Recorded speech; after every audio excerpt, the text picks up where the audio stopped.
Hello. Hello.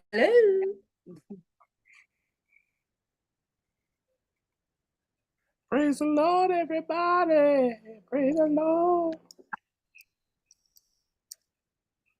Why I can't see myself? Are we Oh, not? Are we not going? Oh, we're alive on we YouTube. live on we live So on the are we not? T. We not going on Facebook? I'm. Hey, babe. Yes, ponytail. Come on. We're not going on Facebook today, but we are live on YouTube, so you can go to the channel and share it. You can copy the link and then post it on Facebook if you want to. But I also did an upload there as well. Okay. Okay.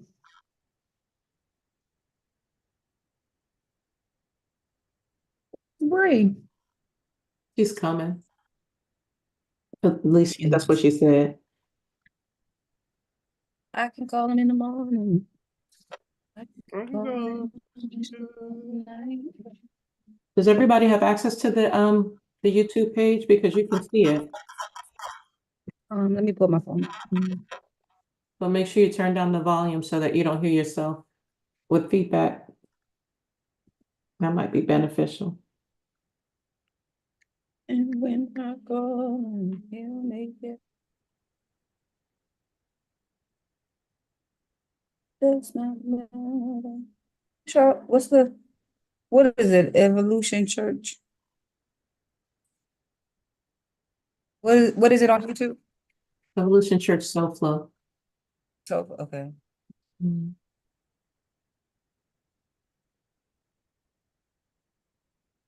Maybe the beard is coming back, saints. Come on, Jesus. The honor of the Lord.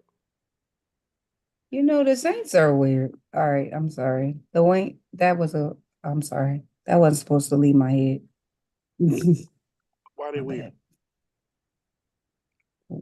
We're live on the worldwide internet. Why are the saints weird? I hate that my room. Oh, you know why? Because my light is all the way over there. Because it looks like I'm sitting in the dark, and I'm not. No, actually, it's a good look. You don't look like you're in the dark. You could maybe use some more lighting. Yeah. Mhm. Get you a nice. Brian, why are you so nosy on YouTube Live? I mean, because you, you already know how I get down. You already know how we get down, me and you. Because you would have did the same thing. You would have. So being weird. So what happened? So what happened? What?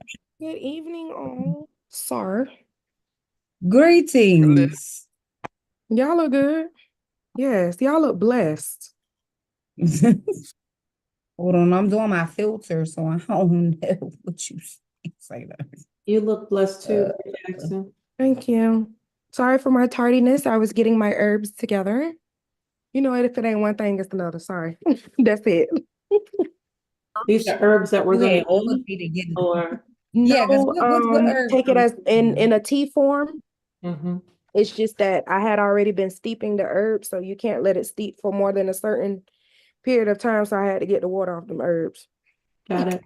Well, it's herbs for my digestive system to keep it flowing correctly, Awesome. and to help with my iron so that I don't have to necessarily take pills because I don't like taking the pills like that.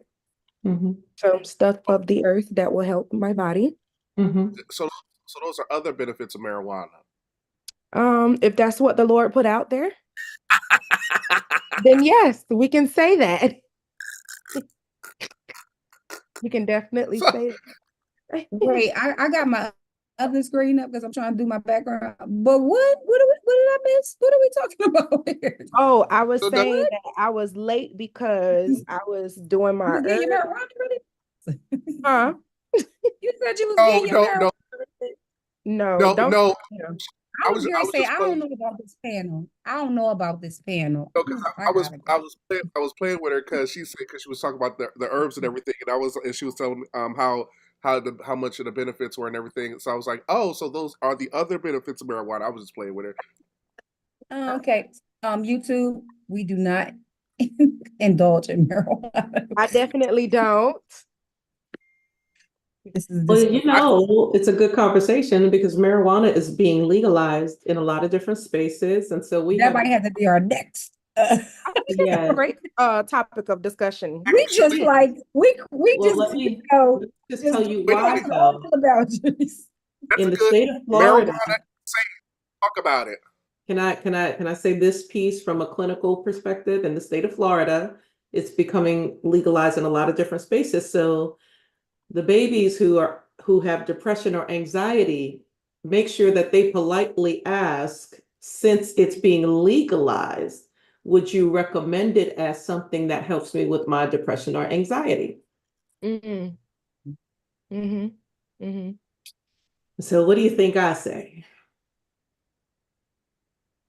Listen, I'm telling them no. we got to talk about that, because working with high school students, just had a conversation a few weeks ago, and they were saying like how every other kid, oh, I have anxiety.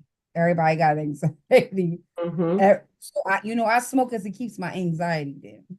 mm-hmm, Mind you, I work at a high school that has 2,200 kids, mm-hmm, A lot of the kids. largest high school in Delaware, mm-hmm. and you are in the wrong place with anxiety. You can't have social anxiety at a school this big. But they do. Absolutely right. That's a whole nother conversation too, because if you really pay attention to it, the world is ridden with social anxiety, and I believe it's a trick of the enemy to keep Mhm. people disconnected from each other and disengaged from partnership, which is a whole nother story. Hmm. But Write see, that down. in these 5 minutes, you can come up with a whole bunch of topics, right? Yeah, listen, write that down. Write that Mhm. down. Yeah, it's on one of my lists. It's on one of them. Idea: weed and sage. That's a good idea. Weed and And sage. I don't know about the one sage. wrapping and going like this across the house. I Mhm. don't know about the sage. Y'all going too far No, with this. no, I feel listen, like that's some kind of I don't. I feel because like I'm calling up the I had a spirit. I had a good conversation with somebody about this a while ago, and they talked about, well, they asked me, well, what do you believe? Do you believe that we could use sage? And I'm like, sure. And it was like, well, why would you say that? That invites spirits. I'm like, no, it doesn't. The sage doesn't invite spirits. You invite spirits. Oh, I just finna say you don't want to. You gotta be inviting them, baby. Mhm. The purpose of the reason why you use the sage, Mhm.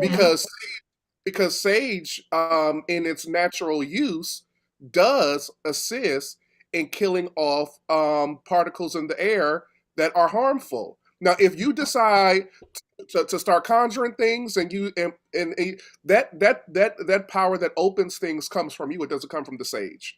Ooh, Girl, my. mm. So, But definitely attest to that. right.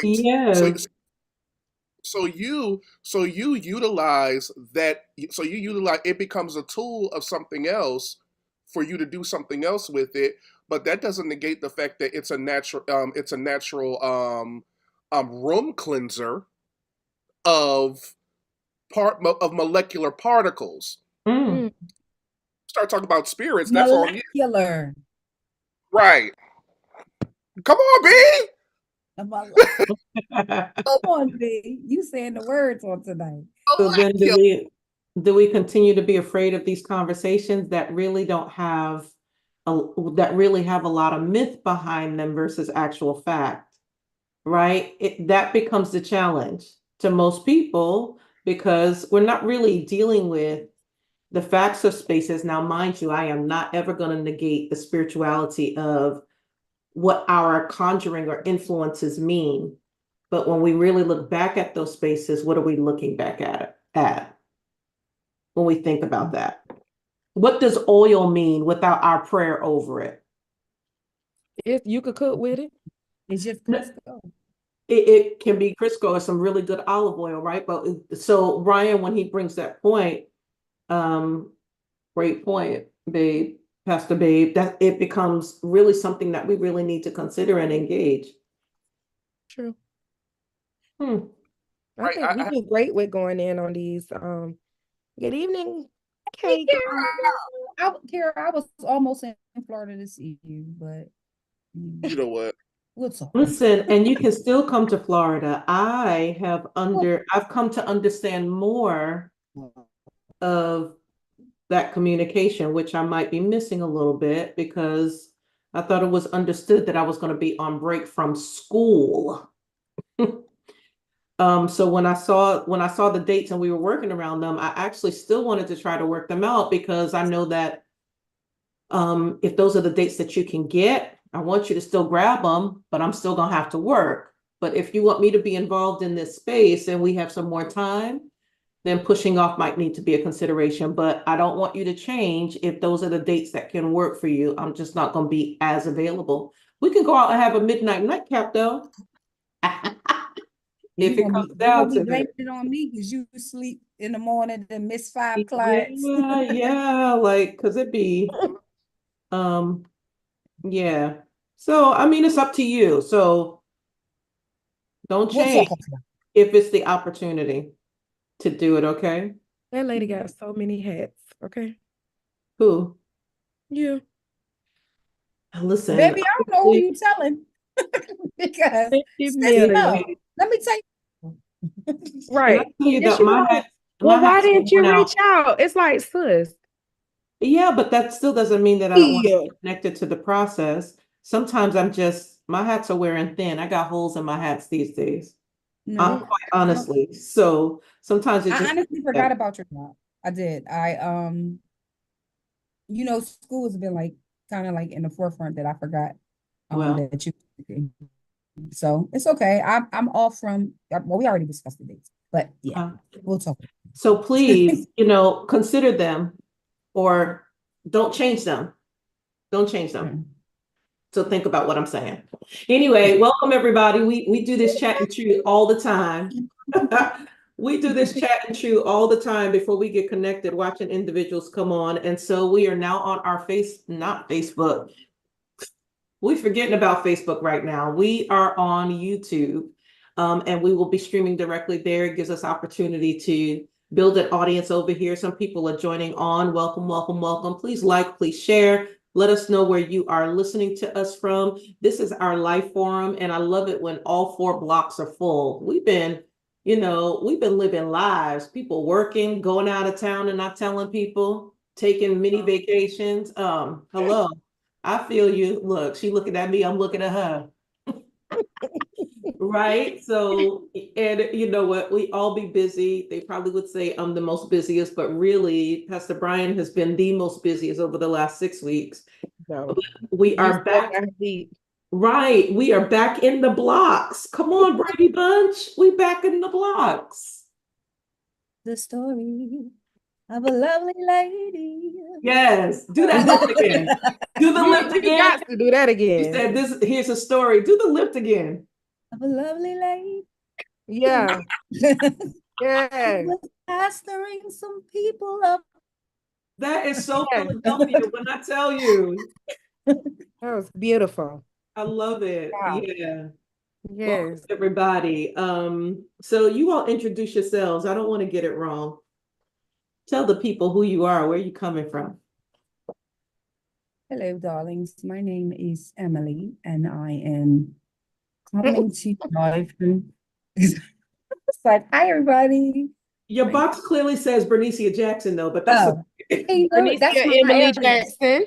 That's my alias. It's like, Yes. hello, everybody. Emily, thank you, Her Kara. is Thank you, Doc. cool. My name is Bernicia. I'm coming to you live from Wilmington, Delaware.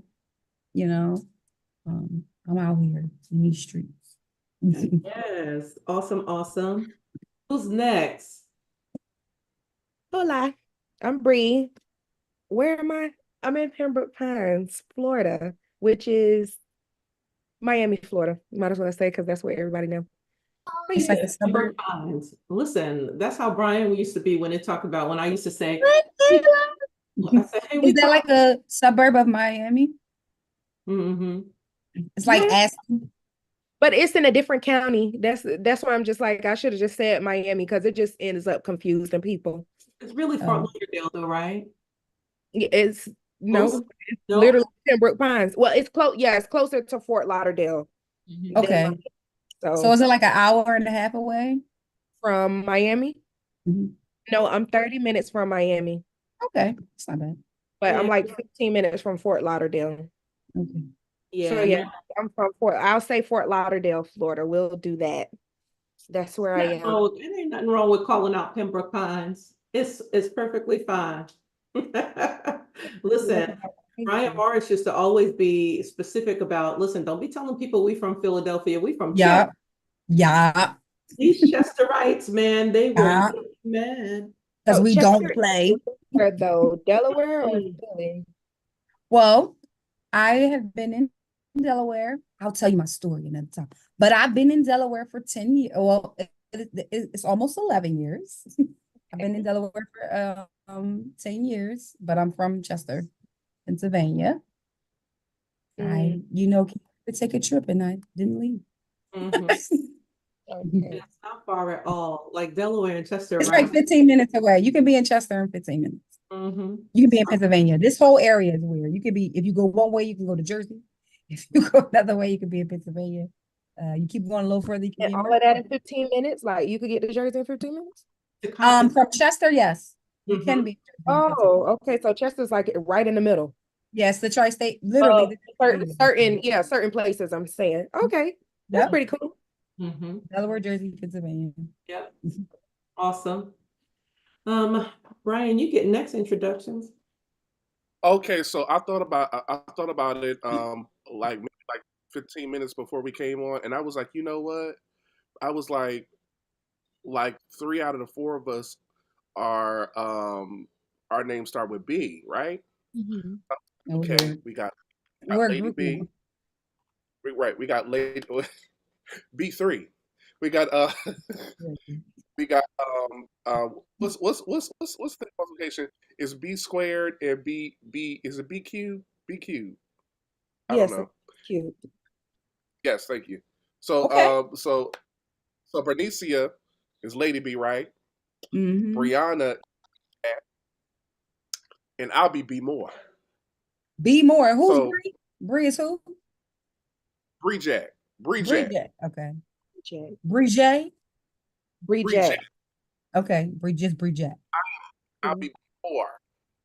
Be more. Yes, be Right. more. More than life to AKA you. more. I'm just Lady B. And that What about chef Tasha? You put a over there, apostrophe? huh? She's not in this No, group. no, I didn't put her out. I was just considering the Be the fact manager. that we will be. So I was no, we were y'all know what I meant. Go ahead. Actually, we didn't. Okay. I. Hey, Miss Sabrina. Hey mom. You know, Hey mom, change your thing to everyone so everyone can see you. Will you type?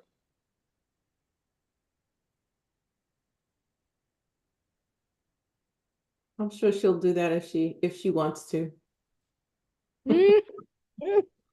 Listen, today's conversation is expanding out of our whole conversation around the dating piece.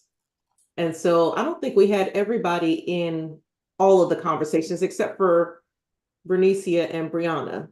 So I think this is the first time that we all get there. We probably felt like we've exhausted that conversation in some form or some way or another, but it sounds like, or it felt like there's a lot of things that spun out of it.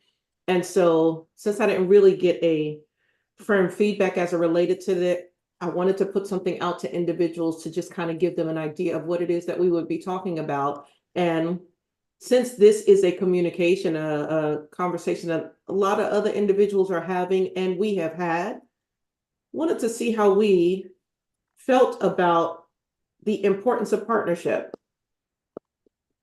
Whether that is marital, whether that is friendship, whether that is working teams, all of those types of things. So y'all think around that. Type in the chat if you're on YouTube with us. Hello, hello, hello. We see you. Thank you for joining us. We would love to see you chatting and posting. Let us know by name where you are, who you are, and we would love for you to engage this conversation with us, because this is a live forum. So we never have conversation just one-sided. You'll see the four of us, but you'll also see and feel and experience other individuals who will be chatting in different spaces. So chat away with that. But before we get to that, Pastor Brian has been the individual that has been engaging in different kinds of partnerships and different levels. And so just want to give him a few moments before we get to our Life Thought space to have him share about his theatrical prowess, if you will. Come on. My theatrical He's in prowess. the art. Well, I He's think in the art. I think I think the first thing that I can think of when it comes to that is that I appreciate. But before I get started, babe, do you mind if I do this? Okay, okay, guys. First of all, welcome to Zoom, and also welcome to YouTube. If you guys can, it would be a great benefit for us if you guys could click on to the chat that's on YouTube, Facebook. YouTube works a little bit different than Facebook. On lives, so you have to click into the live chat in order to be able to see the chatting going on and for you to engage. We would love for you to engage. Also, if you can you click the like button that's on that's at the bottom. You'll see the like button. It's at the bottom of the Evolution Church SoFlo, and the icon with me and my wife's picture on it. You'll be able to see it. What that does for us, that gets our algorithms up. That starts to build some level of our ability to be able to get the word out and for us to be able to reach more people. So if you can, that'll be a great benefit to us. What I think about what I've experienced lately, I think the first thing I can say is I appreciate the variety of people. Um, it didn't feel like a monolith, like a lot of places that I go to. Although Can you define a monolith? You know, we don't all get words from the dictionary every day. What's a monolith? You're oh just becoming very wordy. I like it. What's a monolith? I don't even know what that is. That's I him. know what a monolith is, B. Yes, what is No. What is a monolith? you've been Well, exposed, yes. yes, a monolith is that from before I put up the definition. A monolith is when people are kind of on the same wavelength. They think the same way, they act the same way, their conversation is the same. It's a monolith. Mono usually means one. So Mhm. so they so it's like they all are kind of like in the space of just being the same thing, and that kind of gets quite boring. But I was able to meet a variety of people, and although we did shows together and everything like that. This past show was my actual third show. I'm able to say that from the three shows that I've done, I was able to meet such a variety of people, and they all taught me different things. They gave me so many things to go to take with me, and I just appreciate it. Hold on just a moment, please.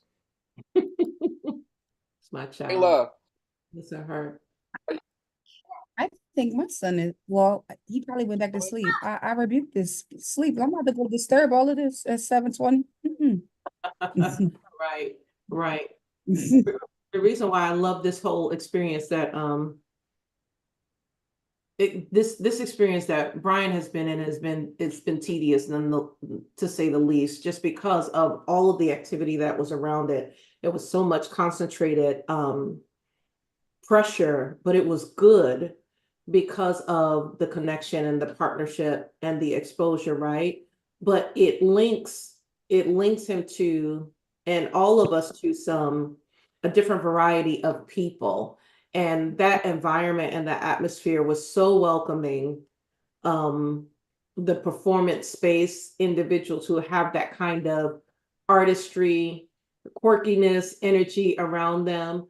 People, you ever get in a room and you like, okay, I know I'm strange, but when you get into a room and people just be like, you know what, I recognize that. That is so familiar to me. Like, yes, I done found my tribe, right? That tribe piece is everything. And sometimes it's hard for people to really make connections that can develop into partnerships. And so here he is back again. He can finish with his version of that. Well, yeah, what you're saying, that's another thing that I was able to experience is that there was such a there had there was a potential for it to be such a purity in the room Mhm. and or in the space because people were themselves, like 100 grand. Like there's no pretenses, there's no sense of I've got to put on this is just me. Mhm. Um, and I think people understood that one because the space gives the opportunity for it, but it also works helps their craft. Mhm. I think and it helps your creativity when when you become the fullness of exactly who you are as an individual. Mhm. Because when you are in a space to where you allow yourself to be so honed in on being something else than either who you are, then you start to create things that try to either assimilate to what others are doing or try to be something that is beneficial for somebody else and not necessarily yourself. And what I appreciated is that they were married to the craft. And Mhm. because they were married to the craft and they just wanted to do the art rather than the accolades. And now, don't get me wrong; they wanted people to enjoy their work, but they were totally committed to the craft. And for them to be totally committed to the craft, they were totally committed to being themselves in every part of themselves, Mhm. That's and it. that it's just in being different and being original Mhm. in everything that they did. Mhm. Mhm. And then also the last thing is that I've never been in a space where people appreciated diversity. Yes. Now, I have been in those spaces, but not as much. Like they appreciated diversity. I heard more people give give give appreciation to the fact that you sound or act or look different rather than it being the same thing. Mhm. Mhm. It's like, oh my God, you do this. I wish I could do that. Da, da, da, da, da. And it wasn't a thing of being so like try like feeling less than. It wasn't. They were very comfortable with who they were. That they allowed themselves to celebrate the difference that you brought to the table.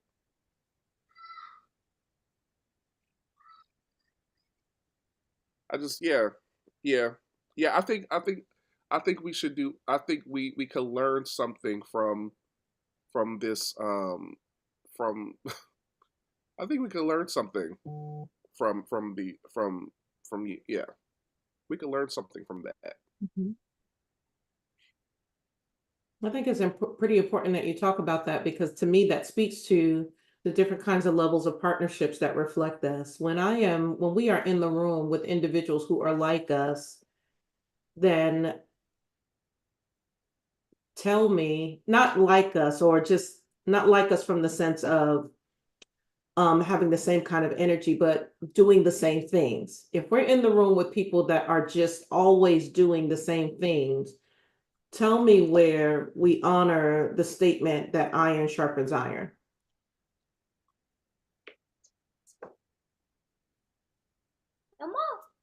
I agree with that. I think unfortunately, see, I think that kind of scripture we have to unpack Mhm. because Because I know for me, when I saw it, when I would talk about the scripture, or I would even think about it, I would think iron sharpens iron because iron is iron. And so that means that only something that is similar to me can sharpen me. Mm. Can you close the door? Kayla, can you close the door? Thank you. Thank you, babe. I love it. Appreciate Mhm. That's the first thing word you. Mhm. it. Okay, so I always thought that somebody that's like me or similar to me or does the same thing I do can sharpen that space in me. Mm. Um, and then I realized it was like it was some I'm starting or I have experienced lately that people who don't do the same thing or look the same way or think the same way actually sharpen me more than those who act, talk, look, and walk the same. I think it's directional. I think Mm. I think I think both irons can sharpen you, but in what direction are they sharpening you in? The person that is part of the monolith will sharpen you in the direction of the space of being the same all the time everywhere.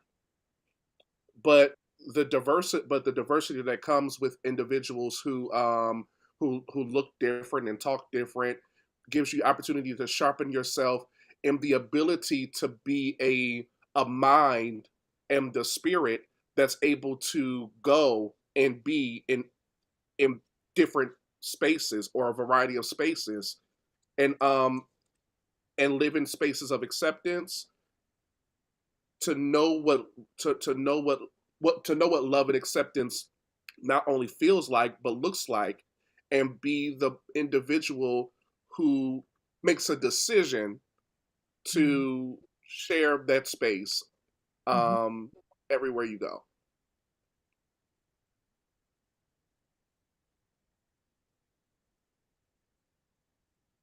What y'all think Did about that that? make did that make I'm sense? Because I know Say it I again. can do words I can do word salads, so I just want to know if it makes sense. Say it again. No, it makes sense to me. Did that make sense? Bree, you want me to say it again? That's Okay. All right. because Bree she didn't use the right herb. That's why she needs you to say that again. you I'm know, because listening to my door opening. Sorry. No, my job senses go to heightening when I hear stuff like I be trying to figure other stuff out going on in here. Well, no, no, I said the thought of iron sharpens iron can mean so many can go so many Yes. different ways. It very dimensional, and it's like okay, it depends on what iron is sharpening you, and what the intention of that iron is. Because if you want a certain iron to sharpen you in a certain direction, it will. Mhm. So if we're going to be in a space where we're all about what we consider like I said the monolith, then it's going to only sharpen you in that space in that direction. But then there's another kind of iron that's built on the spaces of diversity that gives you opportunity to be sharpened in various places Mhm. that allow you to be able to come in and out of spaces um, successfully and be and appreciate the difference that comes with all of those spaces. Mhm. That was a mouthful. Mhm. Like I think, for example, Bree, I think your job in itself is an iron sharpening tool. Um, my wife's job in itself is an iron sharpening tool because you guys meet so many different people in your space, and I know it can be, but People, yeah, I understand. so many different walks of life, so many cultures of people. Mm. Right. Uh, we're in church if people that are in church and kind of stay in church, they feel like they multicultural if they got one white person in there.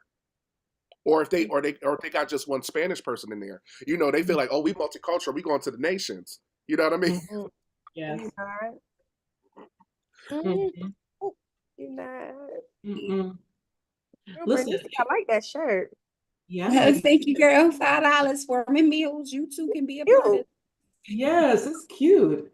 Good vibe. That was a good vibe. Mhm. That made sense what you said, Pastor B. Uh,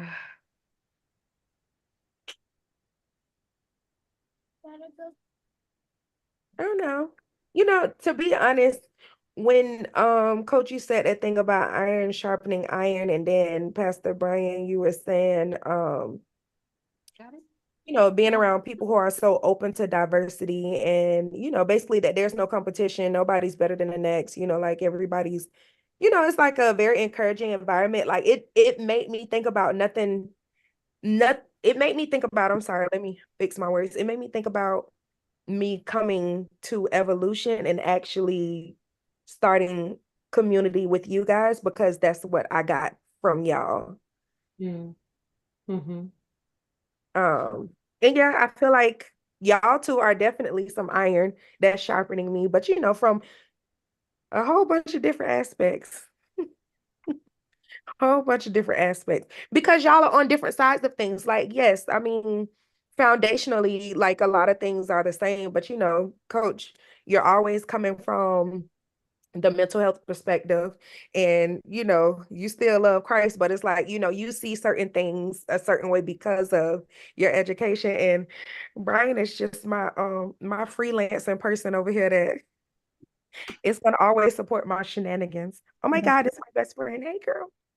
Oh, she got long hair. When that happened? Hey. I'm sorry, so distracted. But yeah, when y'all were talking about that, that just made me reflect on connecting with you guys, and feeling like I was able to gain that type of environment here with Evolution. Yeah. So I say great points. Great points made. I will say this just to kind of add to, I don't know, Bree probably be like, I love and hate these people all at the same time. And hate is a strong word, right? Sometimes you can be annoyed with the challenge of the iron and all the irons, right? It can be like, okay, somebody turn this heat off so that we could do something different. Hey, Hey, yeah. Somebody turn this heat off so that we can do something different. But I remember when I said all of that to say this. I remember when we moved down here and my aunt was asking me, she said, so where are you guys going in Florida? I said, we're gonna be south of Miami. And she said, oh, you got to learn Spanish, right? And immediately I understood what she was saying. You know, growing up in a bigger city, New York's Hispanic culture and community is, to me, is different than down here. But what I also recognize that as much as I was exposed to that, coming down here, I still had to get culturally competent with the different types of Hispanic cultures that were here. And for the first time, I started to recognize that, oh my gosh, Black people are not the only ones that look like each other to other people. yeah. I'm talking to a Venezuelan who I think is from Puerto Rico, but they're from Venezuela, and they will call you out on it, right? But they all look the same. The Cubans can a Cuban person can be from another, can look like somebody who's from oh my God, just the Latin countries, the Latinxes. And I really had to take a step back and be like, oh, okay, this is what this feels like. Because I've never been on the other end when I'm looking and saying, all of these people look the same. No offense, no shade. And I know that our BIPOC community has a lot of such diversity, but when we're not open to the fact that there could be diversity within our diversity, it makes it difficult for us to be partners because we are not sensitive. The African American Jamaican is different than the African American Haitian or the African Haitian or the African Jamaican, right? Okay. And they will let you And know. don't mix them up, right? Because they will be mad. And so in this Miami space, it has become very, very important to me, not just from a professional space, but just from a peopling space, to really make sure It is probably why I come up with the statement, hey, let us know where you're joining us from and tell us who you are and where you're coming from. Because the idea is that somebody as dark as me can be from somewhere completely different, but I assume that their customs and their culture are mine. That's true. And it limits our partnership. And then it causes us to actually start making, oh my gosh, what is that word? We'll start to segregate, you know, highlight particular areas. Oh, you're from this country, so you must do this. And they'd be like, no. And another individual, my baby sister, is adamant about that because she is American and she is Ghanaian African. And so she knows the aspect of both of those experiences. And if you listen to that chick talk, she will school you on both ends and be like, ain't nobody better than the other because I'm in the middle, right? But she can really, really speak that space out. And so it really, when we are limited in our idea about people, about cultures, about expressions, we hinder our ability to partner with them, because how can we partner with people that we will not understand or don't even like? True. Right? We struggle with that likability. The thing that we've talked about even in the Evolution Church and our organizational design, right, is to focus on spirituality, mentality, and the creative arts. Well, most people don't touch the creative arts because they feel like the creative arts is that questionable space where everybody who is questionable can be in that space. Mhm. And it's the truth. That's a very true statement. Right. So if we're talking about partnership, guess who's not going to the questionable space because they think that all of the alphabet community is in the questionable space? Yep. How do we connect with them? The alphabet community Absolutely. is there, and the alphabet community is also in the church. Absolutely. But Unexposed. they're like they are the There most creative of creatives. They're- Listen, I give credit where it's due. Mhm. They are the most creative of creatives. Mhm. Mhm. But think about partnering with that. Think I- about people with certain types of mindsets partnering with that fluidity and that creativity. We will go to a certain point. I like what you do, but I don't like who you are. Hmm, It limits our partnership. it does. It does.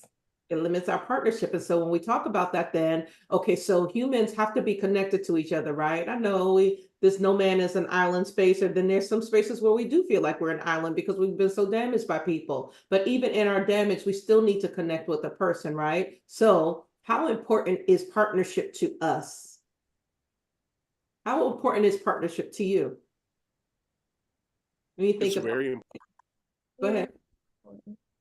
I think I thrive on partnership. like Mhm. like anything that I'm doing, I'm always looking to collaborate with somebody uh in some type of way. And a lot of people call me, like when it comes to people, some people call me to connect because I know so many people.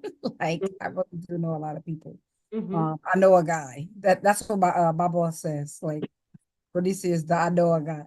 Like if you need a musician, I know a guy. Mhm. If you need a mechanic, I know a guy.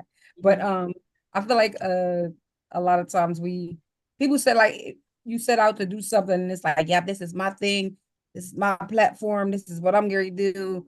And then it's epic fail because I ain't gonna say some all the time, but a lot of times it's failed because people they don't want any help a lot. But I understand that too. No, I cannot say. Because people sometimes when you have a lot of people that's in on what you're doing, they want to take the credit for it. So I get it. I get it. Mhm. We go to the store. No, sir. Mommy. Okay. So, but no, I think that partnership is important. I want to go to the store. Got it. See, Aiden want us to partner with him now because he's like, listen, can I Because say he wants to go to the store at 7:45 at night. what we going to the store for? He says so he can get some cheese doodles. Look at this boy. Oh, all right. At least that's a worthy cause, Aiden. I hope Hey, that you Aiden. can get your choose doodles, okay, sir? Just thinking cute. Goodbye. He is. He is. Somebody else speak to the partnership space. Why is it important to you? I think partnership is important because it ends up requiring you to self-reflect. Yes. Uh, Lord, you can just think you're like the best person in the world and end up being in a friendship or being in a workspace, being in any type of community, and somebody been done help you to understand, like, baby, you're not all that glitter and gold, you know? I think it just, yeah, it just helps you learn a lot about yourself and also learning how to, like you were saying earlier, to learn about people's cultural norms and things of that sort, to learn to be respectful in certain ways, because what I see as respectful is not what the next person may see as respectful. Um, even with going to different countries and the hand gestures and specific things to say, I feel like even in certain partnerships, you can still learn that because it's a lot of people who are into these different cultural norms. Like I've actually had a coworker of mine, her daughter, she learned a lot of things from her daughter because her daughter loves Japanese culture. Mm-hmm. And this little girl taught herself Japanese at the age of, I think she was about 10. She wanted her mom to buy her all types of stuff so that she can watch like the different anime stuff, and everything was in Japanese. She just only sometimes had the English subtitles on, but I said that to say that that partnership with her daughter is what taught her so much, and the coworker partnership is what was teaching me so much about that culture. So it don't even have to necessarily be the simple fact that I've partnered with somebody from the Japanese culture, but somebody had already involved themselves in it to teach themselves so that they can teach someone else. So yeah, I think it's a plethora of things we can get from partnerships. Got it. Self-reflection is a big one. Yeah, that's a good one. And I wouldn't have even thought about that in that way, but I'm really grateful that you mentioned that. Hello, Kayla Morris. Hey, Kayla. She like, who on here? Like, is that my mom? No. Baby. That's who be like, who all going? That's that who all going face. The bunny and then hit the bud. Bye, baby. Bye, baby. Bye, baby. Bye. Bobby, high five. Bye. That's Keela. Bye. She's gone. She's She like, left. So meanwhile, Aiden is like, can you please go over there? I want yeah. to. We are Kayla a left. kid-friendly environment, saints of God. We are a kid-friendly environment. We got kids, so we keep them around. Yeah. That partnership space is really important. Self-reflection. Did everybody answer that question? The bug. I mean, did I answer the question with the question that did I answer that piece with where you asked me the question before? Well, you kind of did, but if you want to add some more to it, we are open. I feel like you did. Okay. I'm good. Okay. So then let's talk about this then. When we talk about partnership, whether it is marriage, whether it is friendship, whether it is working together, any of those pieces, what is the most important aspect of partnership to you? And why? And if you're listening in, I would love to hear from our people from the individuals who are on the chat here, in our Zoom platform, and individuals who are on YouTube.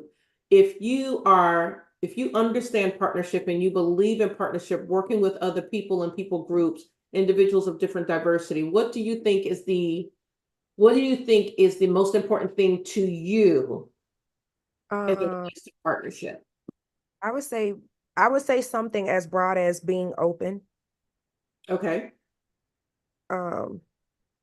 I feel like, well, for me personally, when I'm not open to something, I don't be want to hear nothing. I don't want to hear nothing. I don't want to understand nothing.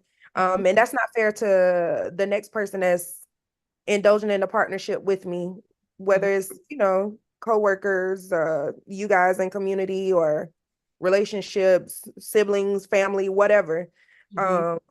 Yeah, I think for me personally, just being more open. It doesn't mean that the other person is necessarily right. It doesn't mean that you're wrong. It's just being open, hearing what people have to say, or learning about how people feel, or how things may be seen a certain way, or how you doing it this way may not be the best way. Let me teach you something different, whatever the case may be. I think for me, it's just being open. If Yeah, that makes it does. It aligns completely with your self-reflection space because it takes us being in the context of other individuals to really kind of have this, okay, there's more ideas than mine mentality, right? sense. We live in our head so long till we think that, okay, this is the way that it's supposed to be. This is how I like it until, and then when we're in our head alone, we create this environment that our way is right. And so we limit our mentality to one direction. And so we become one dimensional. We don't stretch. It is in the context of relationships, God bless us all, right? That all of our insecurities are challenged. Mhm. If you are sensitive to about your work, when people come in and they challenge it, not to diminish you, but to make you better, depending on your mindset and your personality type will depend on how you take that, right? And so in the context of these partnerships and these communities, we build opportunities for us to honestly and integratively challenge each other. So that self-reflection place comes back in line with you saying how open I need to be. I'm assuming that then when you know that about yourself, you also know when you're closed off. Yes. Got it. That's some good self-awareness because we can be stubborn. At least tell me that I'm being stubborn and I'm not fitting the fool with you right now. I'll come back to you in a few days.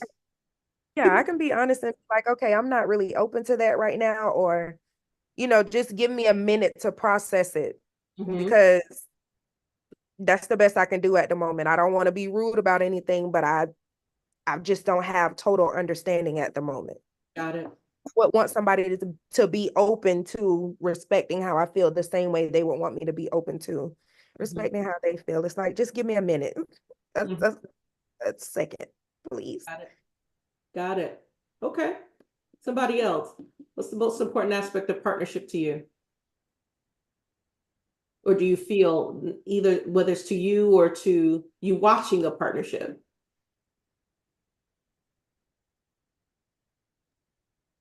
I think that. Sorry, Kayla. It's a small world after all. Yes, That's her. she is. Yes, she is. But I think for me, okay, Teddy. All right, thank you. Um, I think the benefit for me is again it's I think it's variety like Brianna said. I think when you realize that you can do it. There are things that you really can do on your own. Mm. There's but it feels but it can feel very two dimensional. Mhm. Um, it's like when it's just you, just kind of moving something forward. Although you again, although you might be able to get it done, you won't get the diverseness of what it could be all the time. If you don't have people around you that kind of can give some level of advice or some level of ideas to the creative experience. Mm-hmm. Gotcha. Gotcha. B, if you And it's don't like that for it's like that for relationships. say it again. Um, and it's like that for relationships as well. Mm-hmm. Like the saying says, opposites attract, Mm-hmm. and it's now opposites attracting can be can be annoying Mm-hmm. in cases, but it Mm-hmm. can also be very fruitful because you're learning new spaces of and understanding new things rather Mm-hmm. than having this togetherness that kind of like, oh, everything's good, everything's cool because we all think the same, we all act the same, we all do things the same, and it could just be a boring situation. I'm laughing at you saying that because in that phase where everybody was dressing alike, I would look at people and I would look at couples and I'd be like, y'all lying. Ah, It's not true. No, it's just Uh-uh. so y'all match in, but y'all fight, and it's okay. I mean, it's okay if that's what you do. It was just always something about that I couldn't stand. I'm like, oh, do we have to do this? But for some people, if some people it was nice, it was cute. Oh, look at this tie with this. Okay. Anyway, I love the color of your reflection versus my own. And so yeah, I can dig that. I understand that. I think that I'll piggyback off of you because for me, partnership, um, I think for me, and you all can chime in from wherever you're listening, partnership requires great communication. And sometimes we do not always arrive at great communication. And I think today in the earth that we live in now, communication seems like it's getting harder and harder and harder. Does anybody feel like that besides me? Sometimes it gets, say it again. I was asking you to repeat what you said. You said that you feel like communication is getting harder? Communication Is that feels what like you said? it's getting harder in the land. When I listen to people and one of the struggles that I hear the most is around communication. And even when I pay attention to myself, communication can probably be one of the hardest things that I am I am engaging because it's behavioral, it's auditory, it is verbal. There's so many ways that communication is taking place. And in this fast-paced world that we're living in now, a lot of things can be lost if we don't slow down. So when we're working with someone, working together with people, the one-on-one is already challenging, right? Then you get more people in around the table and it can be challenging as well. So people have to commit, I think, in partnership to communicating to the point where you're like, I understand you. Can I hear you? Yes. Can I understand you? Yes. Can I reflect that back in my own words? Yes. Right? Because otherwise we can leave a lot of things up to assumptions and they can be completely wrong. It goes back to that statement of cultural competence, right? In the African American community, all of the Blacks are not the same Blacks. Every family, specific family, has a dynamic. So every Black family doesn't do everything the same. Every Hispanic family doesn't do everything the same. Every generation within that same Black family doesn't do things the same. And so you've got all of these communication gaps going this way, going this way, going this way. And it can be really, really challenging when you're trying to partner with people. First area that we start to partner in is when we are born with our parents. If we have siblings, we try to partner there. That's where we start to see where the struggle is. Our best way of learning about communication is in the sandbox, daycare, social structures with our families, siblings, all of that, right? And as adults, if we don't have good communication, it probably started somewhere at that level. We stopped being heard, or we wanted to be overheard, or we wanted to be understood. And then there's just these blocks. And so we learn to compensate early for what we think that people need to hear from us, or what we feel like we need to reveal about ourselves. And a lot of things can just get lost in the sauce. And so communication is a big deal. It takes a long time for people to learn how to align. I know what you're thinking. Tell me. Tell me what I'm thinking. Tell me how I'm thinking it. Tell me what you think I mean when I'm talking about red. Is it this red or is it this red? Tell me what I'm thinking, and then let's hear that reflection. Otherwise, sometimes you can be lost out there in the assumption and it messes us up. So for me, partnership, communication is a huge, huge, huge thing. Huge thing. I was gonna say, on like communication is like I feel like it's definitely at the top of the list.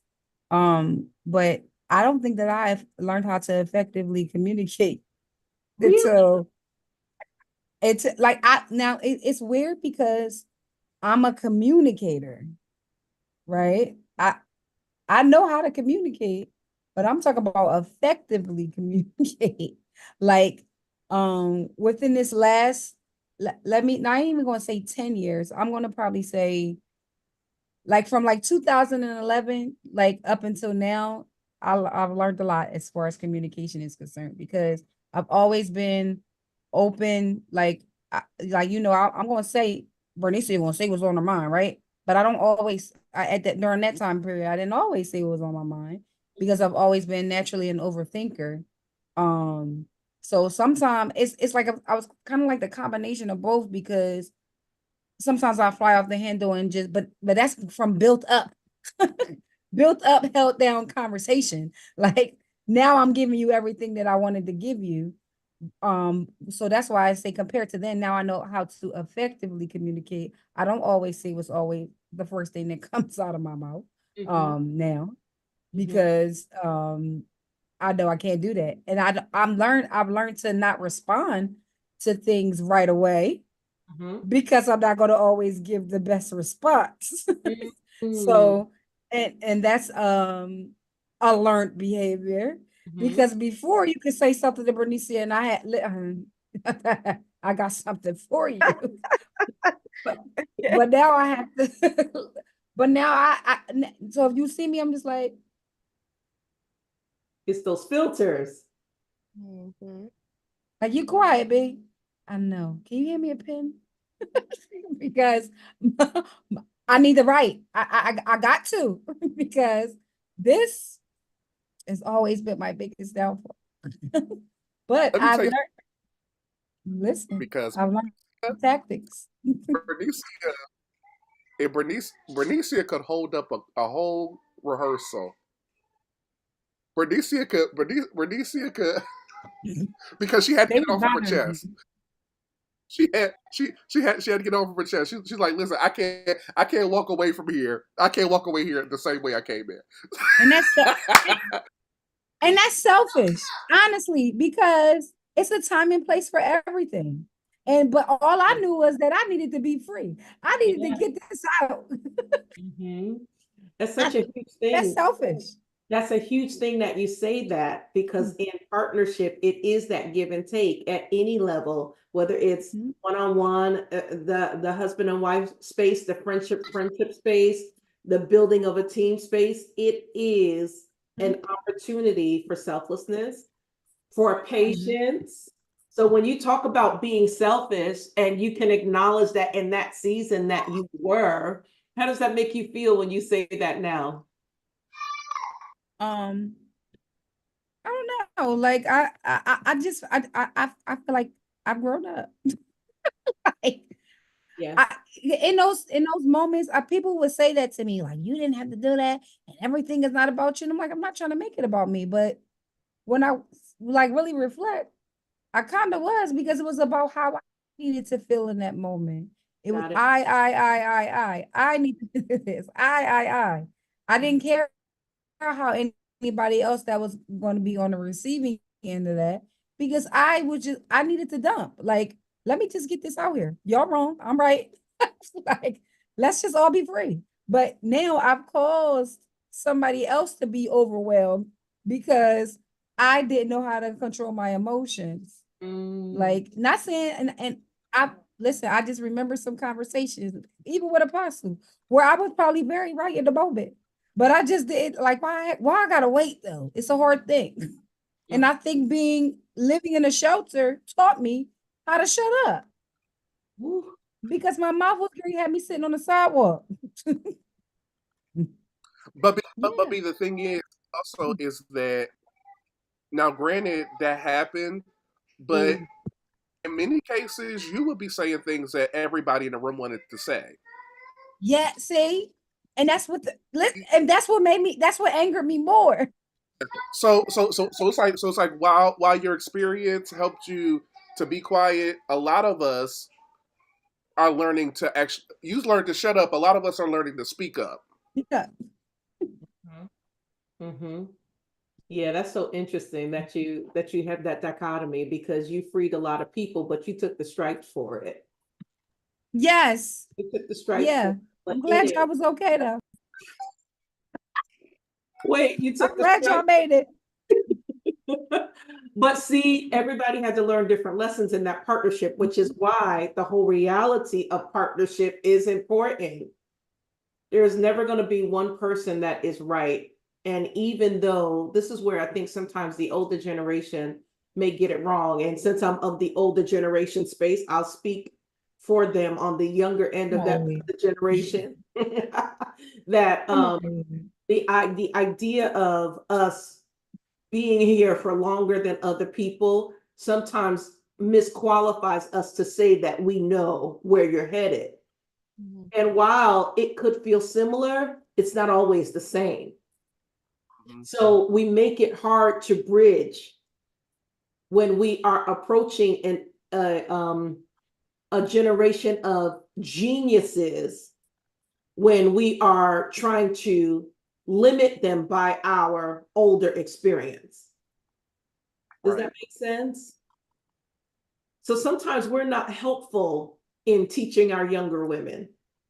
Sometimes it's not even intentional, but sometimes we're not helpful if we don't understand how God has moved the earth and what season that the earth is in. Sometimes we are not helpful in teaching our younger men because we I was can't, we have to say, be honest. Say again, I'm sorry, babe.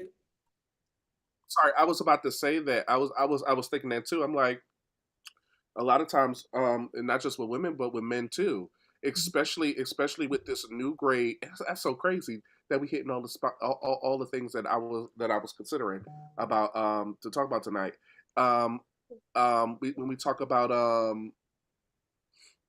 because one thing that I wanted to talk, I was going to ask a question about what do you guys think of this, of the new men that are present right now, because they are in the world stage, they will be considered extremely emotional.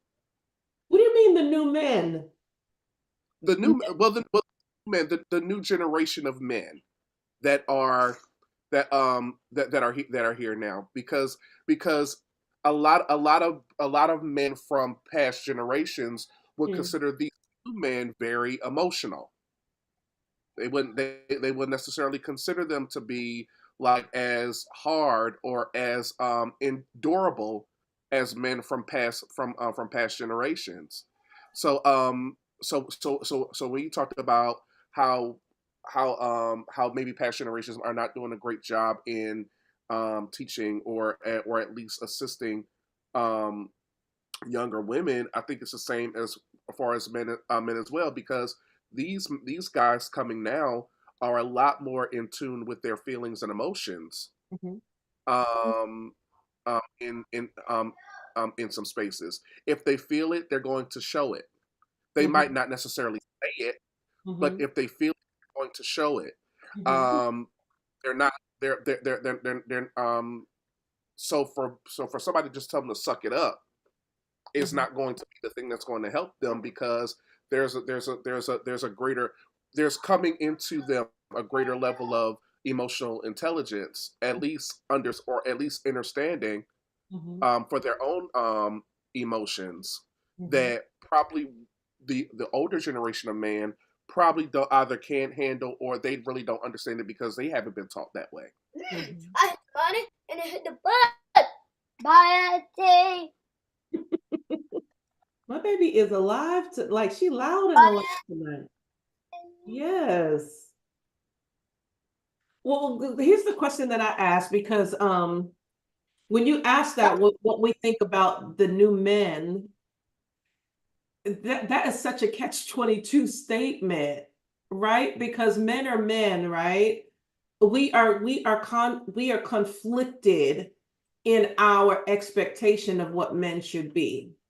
Mhm. Because we want men to, well, first of all, the earth is in a feminine energy phase, and so feminine energy seems to only reflect for most people this emotionality, but it is not just an emotional essence, but we'll use it for the moment as an emotional experience, or being in touch with that emotional space, right? For the longest time you'll have older generation women with older generation men that say, you know, my man is going to work. He's going to provide the money. Hey, Mary McMillan, we see you. He's going to provide the money. He's going to get in. He's going to get in I'm gonna make sure that his food is cooked, his slippers are at the door. I'm gonna run him his bath, and then he's not gonna do a lot of talking. I'm gonna deal with the kids. He's gonna go to bed and do the same thing again. And the earth. Oh, okay. Hey, Miss Mary, that's Kathy's sister. Yay. Okay, and so then the earth moved, right? And we're moving and we're arriving. I always say that we're arriving to God, although He's the Alpha and the Omega. He's at the beginning and He was at the end, and we're arriving to Him. So the earth is moving towards this ending state, right? And we get this cross-generational experience of individuals looking differently, but it's really revealing all of the different sides of them. So when we think about men being emotionally in touch with themselves, I honestly believe it is a great thing, because I think that we need our men to finally recognize all of the parts of them and not just one. But I will be honest and also say that my learned experience conflicts that understanding, because I learned that men were supposed to be this or do this in a certain way, which would suggest that this makes them a man. So my understanding, I know, but my learned experience, it'll conflict that all day. So I'd be like, oh my gosh, I've got to battle that. That's my own personal experience. I got to battle that every day, because we want our men.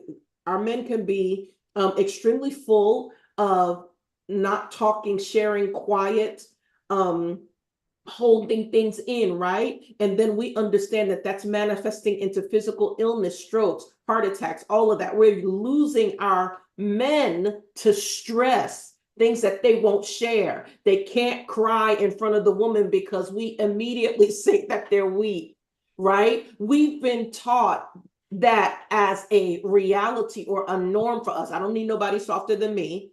I don't need nobody that cries more than me. I don't need all of these yada, yada, yada, yada things. And we have termed those experiences as the expression that suggests that, okay, this is not a man. If you do this, you are not a man. That's true. I think what's happening for men is that it's coming to a balance. Like I always say, that when there's a change that happens, it seems like the pendulum has to swing all the way to one side Mm-hmm. in order for it to finally balance out. And I think because it's going to be a hard switch, and I think right now we're a hard switch because I feel like in many cases now that it's become, even as a guy, and I think a lot of these, because I'm an '80s baby, I do feel like a lot of these guys, these younger guys, are extremely over emotional. Um, Is that what you're saying? That the babies younger than the 80s guys are over emotional? by the time we hit, you know, 2000. you know, the generation that's been born like after 90, 96, 98, maybe into the 2000s, like they kind of get a bit like almost so emotional to where they can't necessarily regulate Yeah, their there's the balance. or discipline their emotions to where, because they and I'm saying it from the standpoint to where, like, even like they can't manage their anger, they can't manage their rage. Yes. Think about the generation, though, that those children have come from. They came from Hmm. parents who were single moms who were struggling Yeah, raising. And so that nature and nurture effect comes into play here, right? So that we're looking at individuals who are angry about what they didn't have and then had to be exposed to parents who were overwhelmed. And those are yeah, diagnosable things too, right? And we recognize that just as much as individuals can be born with genetic addictions, that individuals can also be infused with nurturing natures. Mm. I can learn to be anxious if I was in an anxious environment. yeah. Right? So that environment, those contexts are important. So if you're thinking about that generation now, 2000 and beyond, almost more than likely, they probably have been raised in an environment that probably was overstimulated in some regard. And then we go to school with those same type of individuals that are overstimulated. Back in the 80s and in the 90s, we used to medicate children. Now we're not medicating them as much with ADHD stuff to handle their overstimulation, which was misdiagnosis anyway, because we could not deal with the over emotionality. So now if you don't have anything regulating it, now we got to deal with it and then find other ways for that anger to be released, for that energy to be released, all of those types of things. But it points Yeah, back to, go ahead, hon, I'm sorry. go ahead, go ahead, go ahead. You can Nope, go finish. ahead. I'm done. Yeah, that's I can understand that. I think my thought is, first of all, thank you all for joining. We got 70 in the live chat. Thank you all so much. If you can, just go ahead and click that like button at the bottom of the you and please like and subscribe on top of that. Like and subscribe on top and Sure. that so I really understand that. Like I really think though, like it now takes me back to the generation of men that came before us, to where we really need some of that. Not all of it, but some of it Mm-hmm. that that assists in helping to relegate, because we don't need to be back in that space, but there is something that that we would need in order for us to be able to start to regulate some of this thing, where in the middle we find the balance. Um, I you know what I understand. mean? Yeah, I do. I do, because that requires the partnership, whether we're talking about generational or intergenerational, whether we're talking about cross-transactional with individuals. You know how we have shared, we got skills in this area. We can use some of those same skill sets are cross, that can be transfer skills that we can use in other areas. All of it, whatever it is, will require partnership that promotes communication. Because I may not understand why you are emotional. Yeah. Am I using the right word when I say you're emotional? Maybe you're not. Maybe you're just in tune with a softer space. And I've never really had a model of a softer man, or a man who could speak for themselves or communicate. So is emotion the right word to use? Or are we mislabeling our men because that's what we are prone to say about them? You know what? That's true. Maybe it's more so more transparency, or expressive. I've not, we know they're a lot more expressive than a lot of the past generations are. One of the things that I realized, and I think I'm going because I think another thing that when it comes to communication though is we don't tend to, as much as we talk about us verbalizing, we also don't we also need to put some level of weight on people asking. Because what happens is a lot of times is that people that you'll hear somebody talk, and then we'll walk away and we really don't have clear understanding. And then we walk away and our minds take on start to do what they do, and we start to break down what was said and then create our own spaces of understanding rather than getting a clear concept of what was said. Mm-hmm. Mm-hmm. So I think it's important, and I'm learning that for myself, because what I because I can be a big culprit of that. Is that because I don't want to sound stupid, like I didn't hear you. I heard what you said, but it didn't necessarily, like I heard what you said, but it didn't necessarily fully, like I wanted to ask a few questions about it. I wanted to break it down a little bit, but I didn't want to be like, okay, like I want to be like, okay, sure. So I say, sure, no problem. So then I walk away and I kind of take on like my brain starts to the wheels start to turn, and then I might get something that wasn't necessarily fully what you said. Mm-hmm. And I think it's important for us to start to get to a space to where we start to ask if we have a question to really ask, because that's the only way that we could get clear cut clarity about what exactly was shared. Gary said, and people believe what they create in their heads. That's absolutely true. That's absolutely true. That's True. absolutely true. The songwriter said, leave well your own understanding. That's what the word said. Right. Okay. Mm-mm, Okay. mm-mm. So have you guys seen this Pastor Mike? Like, it's really irking me. Like I don't know why, but this new Pastor Mike Pastor Mike Jr. clip that's going around talking about strong people and how strong people. Have you guys seen it? I think I saw it I yesterday. haven't. I saw it, and a few people posted it, and it was and somebody that I sing with posted it, and they were talking about strong people and how people how you got people and no, have I asked how I asked for help? No, but you should know. And when I tell you, a few years ago, I probably would have completely went off and through on that kind of message. But now but now that I'm starting to really grow into communication, I'm kind of like, but you're self-aggrandizing your ability to not communicate, Mm-hmm. making an assumption that people know you need help. Mm-hmm. But in all actuality, you haven't said anything about you needing help. Mm-hmm.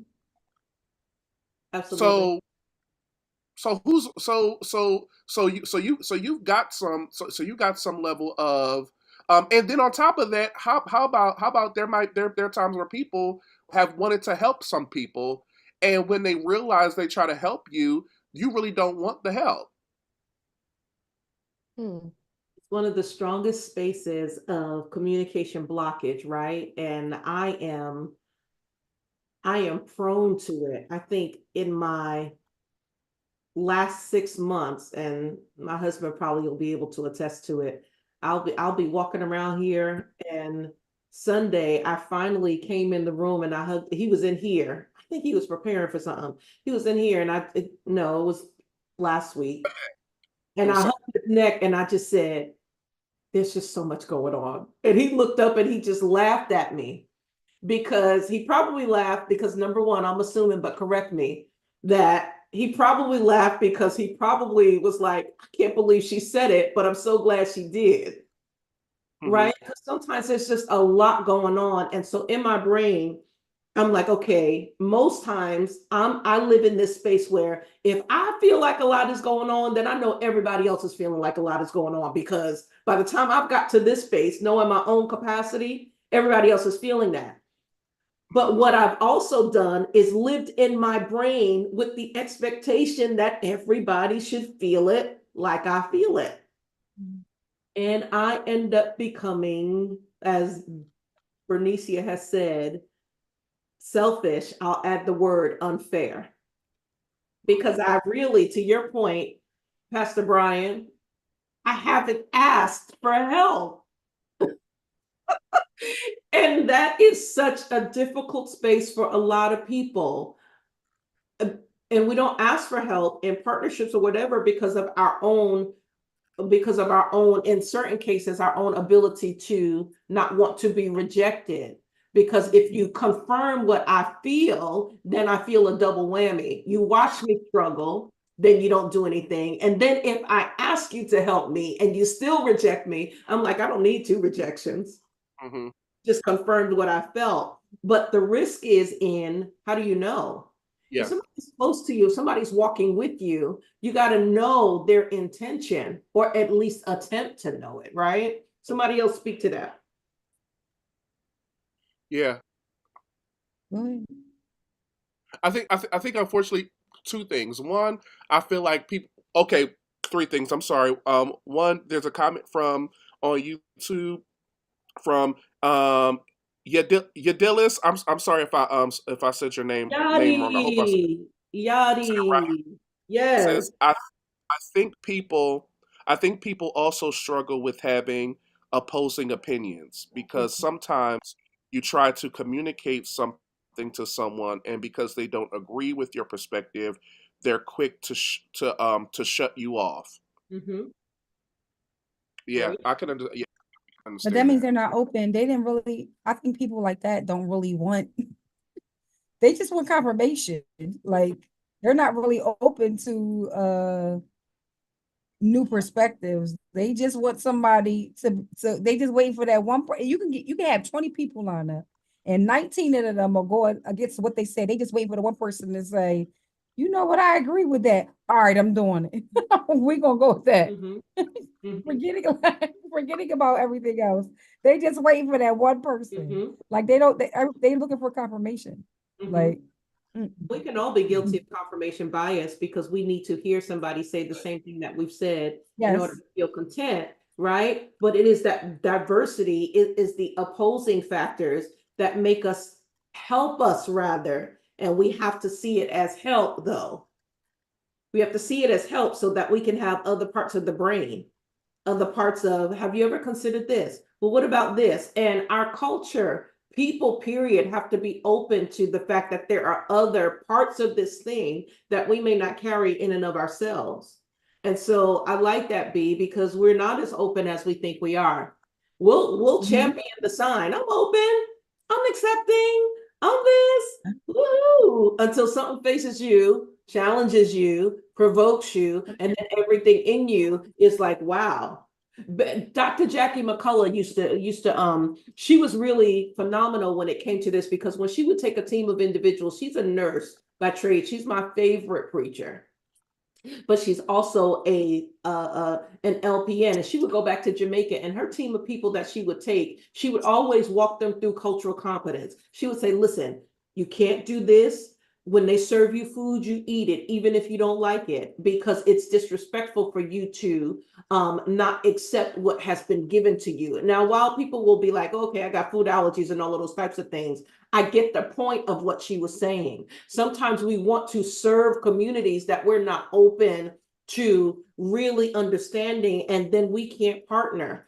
Listen, we have a hard time serving our spouses, and we live with them for years. We don't open ourselves up to the reality of who they could be, who they are at the present, and who they can become. So we're always learning this aspect of communicating, partnering, digging in deeper. Communication is just like my fingers. It will start to pull you deeper together if you keep talking.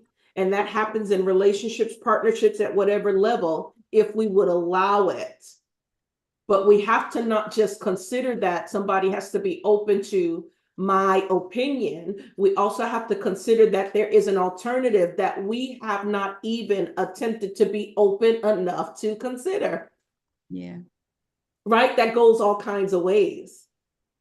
Mhm. But it's reflective most times in the dynamics of the relationships that we're in. And that's probably why we struggle the most with the people that we're closest to, right? Mhm. Yeah. Look, I don't get I don't get where you're coming from. Why are you against me? Why is what I'm saying to you make you feel like I'm against you? I'm really not. I'm trying to help you, but I don't think that you thought about this. Well, you just hating on me. It's where we got all of this terminology of haterade and all of this other stuff that comes with that, right? But it is, I'm safe with you. That's my first establishment. Bam. We've created a contract, whether it's business or pleasure. We've created a contract that we're going to build a foundation of safety and trust. Then as we build there, we're going to be, our rubber is going to meet the road sometimes. And we've got to work through that. How do we work through that? We talk it out. But going back to what's the word you said, Brian? That you just Well, taught me on tonight. Monolith. monolith, Okay. That's going back to like the monolith group. Um, I wouldn't want to be around a whole group of Bernicians. Like My God, yes. that would I don't think I could take that. That's why I think like the two friends that I have now narrowed myself down to, we are polar opposite of each other. Like when with me and Tamika, we definitely challenge each other in our thinking, because is I just wouldn't want to have somebody who was exactly like me. So you have those, you can, like, going back to opposites attract. We go to those, we try to connect. I try to connect with those people who are definitely different from me, because when we are trying to collaborate or working on a common goal, you need different perspectives. I don't know everything. Yeah. And if I'm saying, like, all right, this is what I got here. I would love to hear somebody else's take on it, because we could all, it's like reading the scripture. We could all read John 3:16 and all come out with different interpretations of what that is. Yeah. So you have to remain open to other people's perspective. I ain't gonna name nobody, but I know people who will ask you, it's a red shirt or blue shirt. What shirt you like? And I tell you the red shirt. And you say, well, why? What you doing? Why are you challenging what you asked me? If you already knew and we all know somebody that does it. Like, if you already knew you wanted to wear the blue shirt, why would you ask me about the red shirt? But maybe that's not the point of them asking you why. Maybe they're really interested in why the diversity of what you see in that shirt that they may have missed. So it's not necessarily a challenge. It's you expanding on what it is that you could consider. Why does it have to be seen as challenge, B? Okay. I think that all right, I'm okay with people asking me in my opinion. Or if you're asking me, but it's like the approach. If you're saying, hey, I'm thinking about wearing this red shirt, I'm wearing but I got this black shirt over here, and I tell you the red one. Well, I don't understand why the challenge comes in. Oh, so you're saying that if I make a decision, I should be able to back it up to say why I made the decision. Like, I like it because Oh my God, she's breaking up. Hold on. Like, or wait, B is gonna have to go back over that whole thing because I don't know what happened. Starting to sound like Karen Clark Sheard. Come on. No, she coming back. I get what she's saying. I understood it, but I don't know why we see that as a challenge if somebody is asking our opinion and then they decide to do something differently. Didn't they always have the right to do something differently? Can you hear me? Yes. Okay. Yeah, they did. But if you're asking me okay, it's irritating. Don't ask me if you're at a crossroad, okay? And you're saying, should I go left or should I go right? You don't know which way to go. So don't ask me why.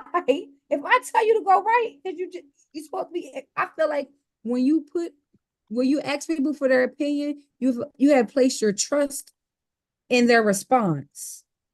I get that. So if I'm trust in their response, but that does not qualify them to ultimately make the ultimate decision for you.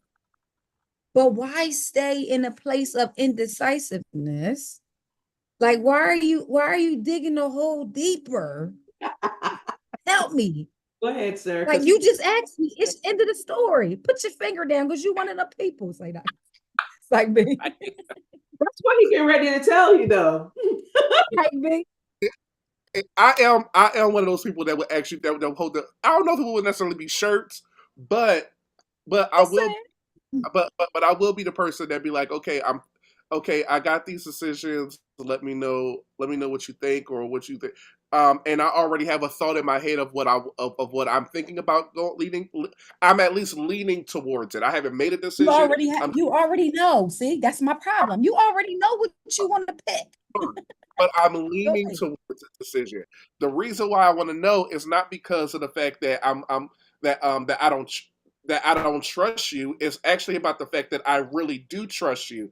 So I'm asking if you give me an answer, I'm interested in you expounding on your answer because that could give me a lot more understanding of why this decision it'll give me a clear understanding of the of more of the options that I have rather than just saying, oh well, this is I got this, but here's another one. So like you expounding on what you feel like, what you said your answer was, would give me a lot more of a thing of like, okay, well, I also have this to be able to think about in order for me to make a decision. I don't want to stay in a place of indecisiveness, but I do want to get a clear understanding of both ends, I so get that that. way I can make this decision. I get that. But Now, okay. the problem is there are people, and that be me too, in my head, is that I'll take the pros and the cons, and then the pros I start having babies, and then the con and then I get another pro and con, Yeah. and then having babies, and then I get another pro and con, and they keep going and going and going and going, and I've completely exhausted the thing to the point to where I just don't want to. I just don't know what I want to do anymore because I've just completely overthought the situation. Mm. And which is why partnership is important, because I feel like we should be able to pull those things out of one another. Like, Mhm. I shouldn't be jumping down into indecisiveness with you. You shouldn't call somebody and ask for a specific thing and you hang up the phone worse than when you started off the conversation. Mhm. Like, But that to me if though, we're in this, go go ahead, ahead. Apostle. Nope, go ahead. If we're in this, No, go I ahead. was just saying, if we're in this, if this is a good partnership, Mm-hmm. again, we should be able to pour into each other and pull out of each other at the Mm-hmm. same time. And that just goes back to intimacy, which is Mm-hmm. intimacy. So Mm-hmm. Is he pointing at you? Oh my gosh. Jack, you've been listening to this conjecture tonight. What are your thoughts? Because we're gonna wrap this up. It's 8:35. This turned into a whole communication conversation. yeah, What do because it's Brian. Say no. you Red shirt. think? Y'all know my brain be shut down after a certain time frame. Who? Mine. Your phone works. Y'all forgive me, but no,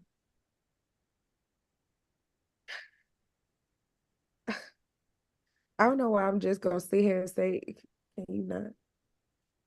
I guess it just depends on your perspective when it's coming down to the whole communication piece. I did agree with what Bernicia said as far as being able to talk to someone, and there's no reason for me to be sitting there confused if I done sat there and called you and now I'm worse off. Like, no, I mean, and Brian, I heard Brian talking about somebody's perspective being him asking about that is obviously him respecting the fact that somebody's perspective is important, but I didn't know exactly what he was saying that for because I stepped away from the camera. But yeah, that's all I got. Got it. Okay. It's good. It's good back and forth. I think ultimately we got to be careful not to be responsible for. You ever and prophets do this. I'll say this. We could talk about this some more next week. I think we should. Prophets run into this big issue, I think, when the Lord has released something to them and they share it with another individual. They become judge and jury over watching over the word, Mhm. right? Did you do this? Did you do this? Did you do this? And the reality of our posture in a person's life was just to communicate the information. We don't become responsible for what they do with it. And I think that we can end up in a lot of different spaces holding people hostage to the outcomes based off of the energy that it took for us to hear them out and to give our opinion. Oh, I thought that was that part of their jobs. Mm-mm. Not necessarily judge and jury, but to continue to check up on you trying to follow through or help with guidance. I don't know. But Well, then, I've had different church experiences, so I'm learning. scriptures say that he would watch over his word. The responsibility of the fulfillment of the word is the ability of the individual to develop a relationship with God for themselves, to execute what it is that they have heard or felt that he has said. Mm-hmm. But it is not my job to make you responsible to fulfill what I feel God has said to me for you. Mm-mm. What's wrong with y'all? Because this is how they get. When it gets a little bit too I'm not fooling with them. Listen to what I'm saying to you. Focus on her. Okay? Don't The reality is Right. that we can't hold people hostage to our design. If they Yes. won't do it, that's on them. If they will do it, that's on them. We Mm-hmm. are not no better off or no worse off if they have decided to go with the information or the wisdom or the blue shirt or red shirt. Ultimately, it's going to be on them. It's going to be on their Yeah. body. True. They might have had a different inspiration. I think sometimes in our spaces, people will withdraw. Well, they don't listen to me anyway. Well, the better question is, why are you so offended by people not listening when they really have called? Because your wisdom is important to them, but we don't want to enable them to just live off of our wisdom without them developing the ability to decide for themselves. I get that. I think it's a question. I think it's a question that we really need to ask people sometimes. Okay, are you asking me for a final answer that you intend to execute, or are you just spitballing this with me?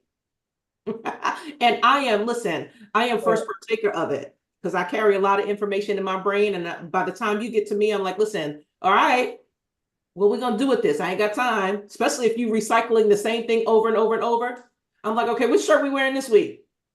Right. What happened to the yellow? All of that. We can get locked into that instead of releasing people to just do what they're gonna end up doing regardless. And that's hard for us because I think humans, we like to control things.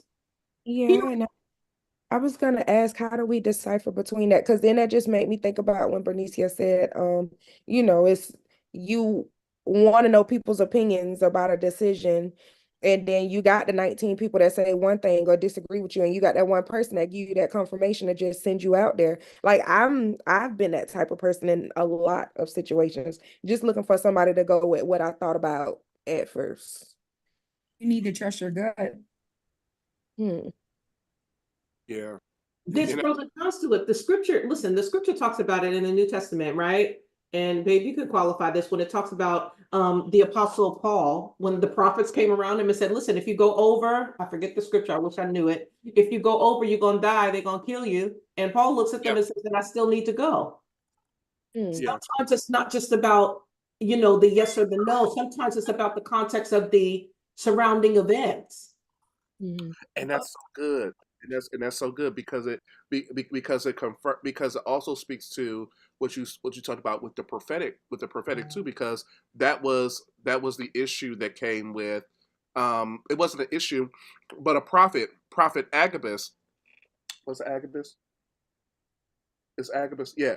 The prophet Agabus was the one who prophesied that to Paul, and he told him, he said if you go to this place, they're going to tell you, and he used his belt as an example of what they would do to Paul if he went over, and Paul said, well, I'm going to have to go over anyway. It goes back to what you talk about with the prophetic, because Agabus could not be upset that Paul was going to go regardless. And the Mhm. problem is that when to your point, Bree, when it comes to prophets or people who give prophetic words, what they do is they watch over it. It has nothing to do with God. It has everything to do with them and their ego. because because what they want to do is they want to continue to confirm the fact that I heard God. I They ain't get got that. nothing to do with you or nothing to do with the word or the message that God gave to them. It has to do with Yes. them confirming who they are and what they heard. And we're So not that under. Are you becomes, not a doctor yet? I told you that you was gonna be a doctor. I Right. know You I heard couldn't do God. it. Yeah, I know. You don't know how many times that heard people they be like, and the last thing they say, I knew I heard God.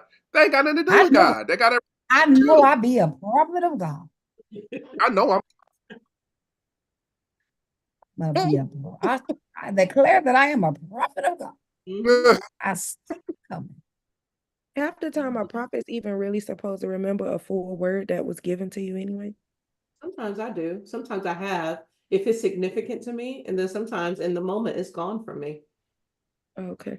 And I'll be like, thank you, Lord, because I don't even want to be responsible for all of the things that I hear for myself. Good Lord, if I got to be responsible for what I've heard for other people, You I've better been write it down, a sis. whole bunch of voices, right?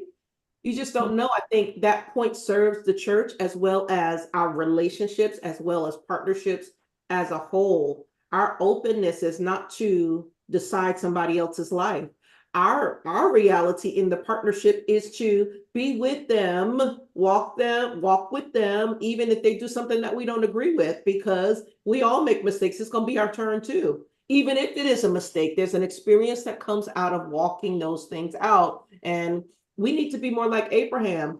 God puts him in a space and said, listen, go and I will show you. Abraham says, where are we going? God says, I don't know, but I'll show you. That's no direction, but it's a risk-taking mentality. And if we watch that whole story, Abraham made a lot of mistakes. And guess what? The experiences taught him better for the next time. And God shielded, he gave him consequences for all of his mistakes. He taught him how to do things a better way. Without those experiences, Abram would not have been open to being a father of many nations. There was going to be diversity that comes out of that space. And so partnership with good communication is very powerful. I know for me personally, it's my profession now keeps me more open to that. It is teaching me what I don't feel like the church should have taught me. Honestly, right? But I'm learning it now in a lot of different spaces as we share things, as we're open to things, as we converse about things. And those spaces are important as we live in an earth where we really got to reconnect with that idea of partnership. We really do. That isolation that is going on in the earth is a cloud of darkness, and it is keeping people in, from a clinical perspective, suicidal spaces.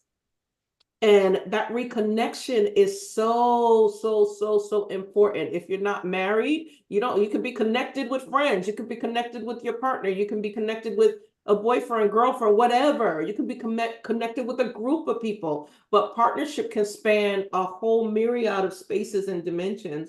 And I think that we really need to consider being more open to that.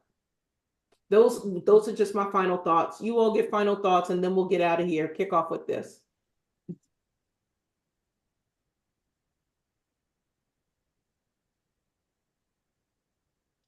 I don't know. I just Teddy's gonna get don't. five minutes. Somebody pipe in there. I was saying that I think that the whole this like talk about partnership in general is such a broad span. Mhm. Uh, and I like just starting with ourselves. It's like I know we were talking about relationships originally, and this tonight I feel like we touched on a whole different level of partnership. But I feel what I'm thinking is that going back to what kind of said last week, like we said are we dateable? Like are we ready to even be in partnership with anybody or anyone or anything? Because we have to get all of this together. You have to be able to be challenged. You have to Mhm. be able to be vulnerable. And the people hate that word vulnerable. Like I am being vulnerable, but the definition of vulnerable is open to attack. So if you are not open to attack, So good. That is so good. Say that definition again. The definition of vulnerability is what? open to attack. That's why I don't like it. Wow. Oh, that's open to attack. That's what vulnerable means. Like that's the first clause of vulnerable. You have to be open to attack. So you have to be able to, all right, I'm going to catch this bullet and I'm going to push one back out too. But if you always on, no, you have to be able to take some. My mom used to say, in order to give a butt whooping, you got to be able to take one. She didn't say it as nice as I just said it. Where you fighting, so you want to give a behind whooping, you got to be able to take one. So, no, I did not, son. So I again close it out. I'm just thinking that like on a we can go for hours talking about all of that, but I just believe that it starts with us. If we fix us, if we do our self work, whatever partnership or whoever we partner with, it'll be much better because we ready. Because we can't all because we put a lot of demand on a person that we want to be with, but we haven't done anything to do our to build up our own house. Man, Yeah. perfectly said. That's good for that. Yeah. I think that's good, B. I think I guess my last thought is I got a few last thoughts, but I'm only gonna have one because we late. Um, but first thing I want to say, thank you all for being on. If you can like and subscribe, that'll be great, and turn on your notifications so that you can continue to join us whenever we go live on YouTube. Can I just acknowledge the fact that this communication around these announcements and pitches are priceless? You have done an exceptional job with reminding the audiences at different points in time of the hours Come on. to subscribe and like and share. That's been wonderful. But I think the key thing is that when you talked about, I guess to piggyback off what you said is to we need to everything kind of go all roads lead back to ourselves.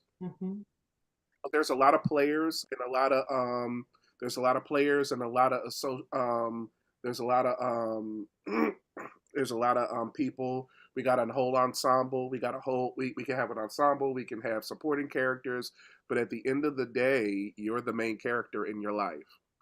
And if nothing needs to be worked on, you could blame everything and everybody else around you.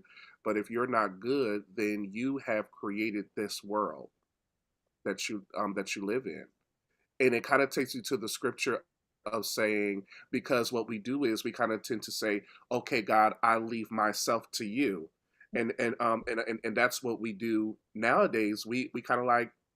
We're kind of like, well, you can't do anything for you. Only God can do this. Only God can do this. But the scripture clearly says, physician, heal thyself. Yeah. So there's some spaces. Now, don't get me wrong. There's some things that only God can do. But He has given the lion's share of the work to you because, as human beings, we have been trusted as God's example in the earth. That's what we're here for. We are God's representatives. We are God's we are His image. We're His likeness in the earth. So with that, He's given us opportunity for us to be able to heal ourselves and to do the work in ourselves. And what does God say? I'm here. I'm here doing the work I need to do from where I am. And if ever you need something, that's what the Holy Spirit says. Like Bishop Hannah would say, the Paracletus. The Holy Ghost. The Paracletus is here to assist us as a support system. So God's given us all the tools that we need, but we need to actually do the work that's needed in order for us to do what we need to do. While you were saying that, sorry, Coach, I'm gonna wait.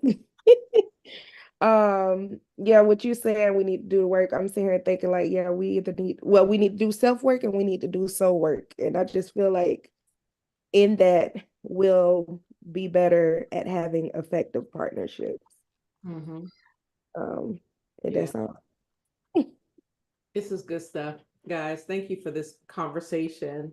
We've been trying to, I think we've touched on all of the live chat questions that have come up. And I think we're gonna try to do a better job this week of knowing what we're gonna discuss next week, whether it's gonna be an expansion of this or something else. So we're gonna see y'all next week. I Say thought the again. free conversation was really good though. I thought Did it you? flowed. It flowed well. But I love your prophetic bag. When you hit that prophetic space, you like woo. Do the Oh, shoulders again. Do That's the what shoulders. was wrong with him. I knew what was going on. Do the shoulders again. What's wrong He's with like, you? oh yes. Y'all better get off of YouTube.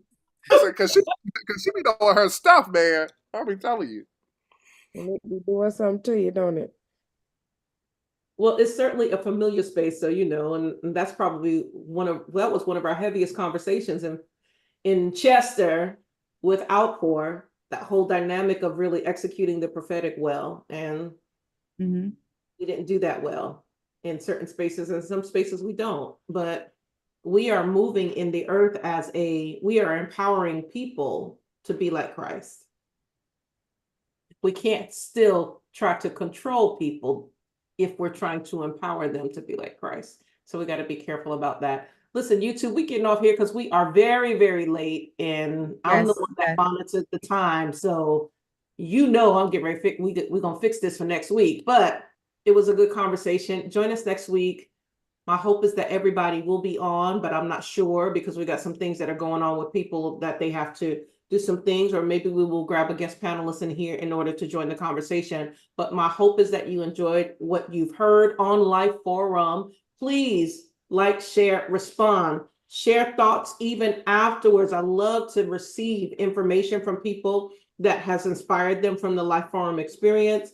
And so we want to be able to honor that and add those to our conversations. We're paying attention to you. We're listening to everything that you're sharing with us. And when you say that you need a topic discussed, we're going to bring it to your attention. So I'm not in their B group, so I'll just be me. Okay. She's the manager. I can be the manager. I promise I won't control y'all that much. We may need it. Listen, everybody, have a great night. We're going to sign off of YouTube. You all do wonderful things this week and reach out if you need us, okay?